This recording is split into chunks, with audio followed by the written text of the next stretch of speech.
Fundamental and unit of life में हम सभी ने पढ़ा एंड समझा कि जितने भी लिविंग ऑर्गेनिजम्स होते हैं उनके body parts they are made up of cells. But हम कैसे मान लें? बिल्कुल नहीं मानना है, ये चीज हम खुद ऑब्जर्व करेंगे। मेरा नाम है समृद्धि, मैं हूं आपकी biology mentor and educator and आज के इस सेशन में हम एक्टिविटी बेस्ड तरीके से ऑब्जर्व करेंगे onion peel and cheek cells को। Are you guys ready? तो इस एक्सपेरिमेंट को परफॉर्म करने के लिए हमको चाहिए ये किट। देखते हैं इस किट में क्या क्या है।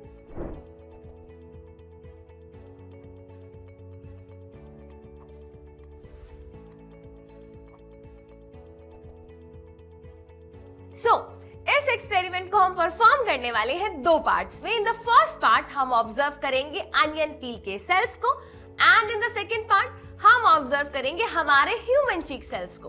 तो सबसे पहले देखते हैं कि इस ओवरऑल एक्सपेरिमेंट को परफॉर्म करने के लिए हमको क्या क्या मटेरियल रिक्वायर्ड है। तो ये जो हमको किट मिली है, इस किट में हमको मिलने वाले हैं ग्लास स्लाइड्स जिसपे हम बनाएंगे अपनी टेम्परेरी माउंट एंड जो भी हम सैंपल इस पे प्लेस करेंगे उसको कवर करने के लिए हम यूज करने वाले हैं ये कवर स्लिप्स। सैंपल को स्टेन करने के लिए we require safranin and methylene blue and experiment करेंगे तो थोड़ा बहुत गंदगी भी होगा, उसको साफ करने के लिए, स्लाइड को क्लीन करने के लिए we require this blotting paper. Onion peel को ऑब्जर्व करने वाले हैं तो ऑब्वियसली वी नीड अनियन। अभी तो तुमको अपने घर से लेना पड़ेगा भाई। चलिए जी, ये तो बात हो गई हमारी एक्सपेरिमेंट किट की। बट अदर देन दिस हमको और भी मटेरियल रिक्वायर्ड है जो कि आपको मिलेगा एक कॉमन इनोवेशन बॉक्स में। देखते हैं उसमें क्या क्या मिलने वाला है। तो उसमें मिलेगा आपको एक ड्रॉपर, आपको मिलेगी एक निडल, आपको मिलेगा एक वॉच ग्लास, आपको मिलेगा एक बहुत ही प्यारा सा टाइनी सा बीकर, आपको मिलने वाले हैं वहां पर टेस्ट ट्यूब्स एंड वहां पे मिलेगा आपको फॉर्सेप। अब आप सोच रहे होंगे कि भाई ये क्या है? तो ये है आपका टेस्ट ट्यूब स्टैंड जो कि आपको करना होगा असेंबल। सो हमने अपने टेस्ट ट्यूब स्टैंड को कर लिया है assemble and now we are ready to perform the experiment. तो एक्सपेरिमेंट का एम क्या है एक बार दोबारा सा देख लेते हैं। To prepare the temporary mount of onion peel. Onion का मतलब हम सब समझते हैं, अनियन प्याज हम सभी खाते हैं, इसका साइंटिफिक नेम होता है एलियम सेपा।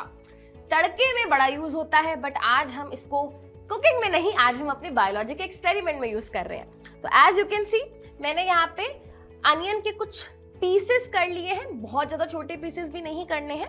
एंड उसके बाद हम सबसे पहले क्या करेंगे, with the help of forceps हम इसकी एक पतली सी एपिडर्मल लेयर निकाल लेंगे। Right, can you see this?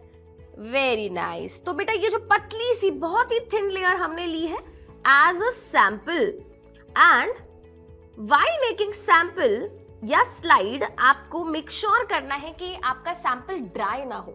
इसी पर्पस के लिए हम क्या करेंगे, यहाँ पे with the help of dropper यहाँ पे हमने पानी ले लिया है। मेक श्योर पानी क्या है, क्लीन होना चाहिए, टैप वाटर नहीं, आप आरओ वाटर यूज करिए। एंड इस वो ड्रॉपर की मदद से व्हाट वी विल डू, हम यहाँ पे 2 ड्रॉप्स डाल देंगे पानी की सो दैट हमारा सैंपल डिहाइड्रेट होके खराब ना हो। Now after putting few more drops here, हम यहाँ पे 2 मिनट वेट करेंगे सो दैट हमारा सैंपल स्लाइड पे सेटल डाउन हो जाए। नेक्स्ट स्टेप देखते हैं अब हमको क्या करना है। अब हमको लेना है हमारा स्टेन जिसका नाम है सैफ्रनिन। हम बहुत ही स्मॉल अमाउंट ऑफ सैफ्रनिन डालेंगे अपने सैंपल पे एंड ये सैफ्रनिन यहाँ पे क्या करेगा, हमारे सैंपल को स्टेन कर देगा। It is just like a dye. And जब हम इसको स्टेन करेंगे तो हम कोशिश करेंगे कि ये स्टेन क्या हो, पूरा यूनिफॉर्मली इवनली हमारे सारे सैंपल को क्या करे, कवर करे। अगर ये बहुत ज्यादा डार्क हो जाता है तो उस केस में हमको क्या करना है, अगेन हमको ड्रॉपर की मदद से बहुत ही स्मॉल अमाउंट ऑफ वाटर अपने स्लाइड पे पोर करना है एंड मेक श्योर कि आपके पूरे के पूरे सैंपल पे इक्वल अमाउंट ऑफ डाई पूरे का पूरा तरीके से क्या हो जाए, एब्जॉर्ब हो जाए। चलिए तो इसको हटा देते हैं एंड देखते हैं कि अब हमारी स्लाइड यहाँ पे कैसे दिख रही है। It is looking something like this.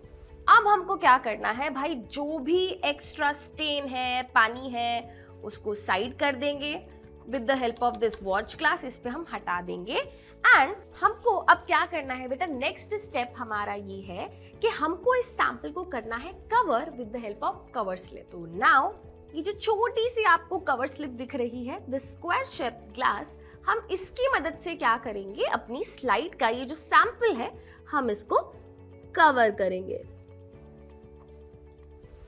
And with the help of this needle इसके बैक पोर्शन से हम इसको क्या करेंगे, प्रेस करेंगे, सो दैट इसमें जितने भी एयर बबल्स आ गए हैं वो क्या हो जाए, बाहर की तरफ मूव आउट कर जाए।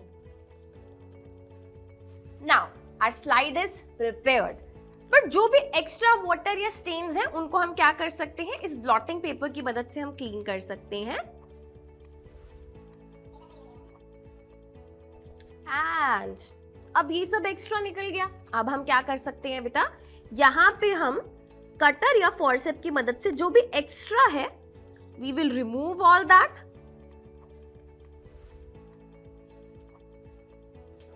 एंड फाइनली हमारी स्लाइड हो गई है प्रिपेयर।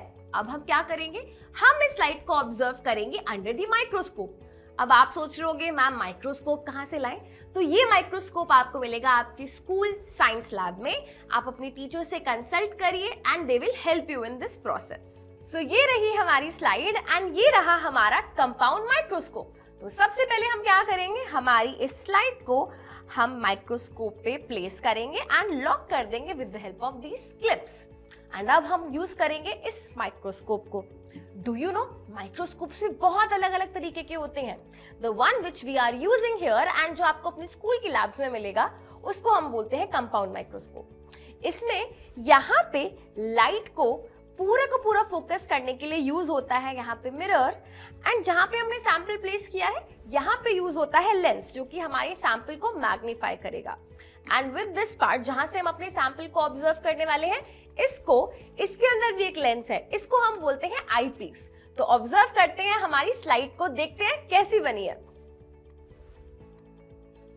ओके, तो हो सकता है व्हाइल ऑब्जर्विंग द सैंपल आपको एकदम से एग्जैक्ट जो आप एक्सपेक्ट कर रहे हो वो ना दिखे। ऐसा क्यों? ऐसा इसलिए बिकॉज आपको इसको अपनी आई साइट के अकॉर्डिंग एडजस्ट करना पड़ता है। सो फॉर दैट एडजस्टमेंट हमारे पास यहाँ पे दो ऑप्शंस होते हैं। अगर आपको बहुत ज्यादा एडजस्टमेंट करनी है, मेजर एडजस्टमेंट के लिए, फोकस के लिए, हमको ये वाला नॉब यूज करना होता है। And for the micro adjustment ये जो नीचे वाले स्मॉलर नॉब्स हैं हम इनको यूज करते हैं। सो ये पर्सन टू पर्सन वेरी करता है क्योंकि सबकी आई साइट डिफरेंट है। So according to my eyesight मैं इसको करती हूँ एडजस्ट एंड देखती हूँ हमारे सैंपल को। So as you can see कितना ब्यूटीफुली हमारे सैंपल में हमको अनियन की एपिडर्मल सेल्स ऑब्जर्व हो रही हैं।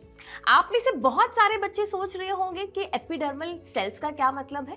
जैसे हमारी स्किन होती है वैसे ही प्लांट्स के पास भी उनकी आउटर लेयर होती है जिसको एपिडर्मिस कहा जाता है। उसी के सेल्स को हम यहाँ पे एपिडर्मल सेल बोल रहे हैं। एंड ये जो आपको स्लाइड में इतने सारे बॉक्सेस दिखाई दे रहे हैं, यहाँ पे each box is actually a cell. And अगर इसी सेल को हम और ज्यादा मैग्नीफाई करके ऑब्जर्व करेंगे तो आप नोटिस कर सकते हैं कि हमको सेल के अंदर एक स्फेरिकल बॉडी ऑब्जर्व हो रही है जो कि इसका न्यूक्लियस है। यस, न्यूक्लियस वही पार्ट होता है जहां पे सेल का डीएनए पाया जाता है। अदर देन दिस आप ऑब्जर्व कर सकते हैं कि इस सेल के बाहर एक बाउंड्री दिख रही है जो कि इसकी प्लाज्मा मेम्ब्रेन है। एंड प्लीज नोट, क्योंकि ये प्लांट सेल है तो इसके पास प्लाज्मा मेम्ब्रेन के अलावा एक और एक्स्ट्रा लेयर ऑफ प्रोटेक्शन होती है जिसको हम बोलते हैं सेल वॉल। तो एज वी कैन सी हमारा जो यहाँ पे लेवल नंबर 1 हो गया वो हो गया हमारा न्यूक्लियस, लेवल नंबर 2 हो गया हमारा plasma membrane and level number 3 हो गया हमारा सेल वॉल। सो इसको हम नोट डाउन करेंगे हमारी लैब मैनुअल में। सो ये है हमारी लैब मैनुअल जो कि ऑब्वियसली आपको आपकी एक्सपेरिमेंट किट में मिली होगी। एंड अब आपको क्या करना है, जो भी हमने ऑब्जर्वेशन करी है वो ऑब्जर्वेशन आप नोट डाउन करेंगे अपनी इस लैब मैनुअल में।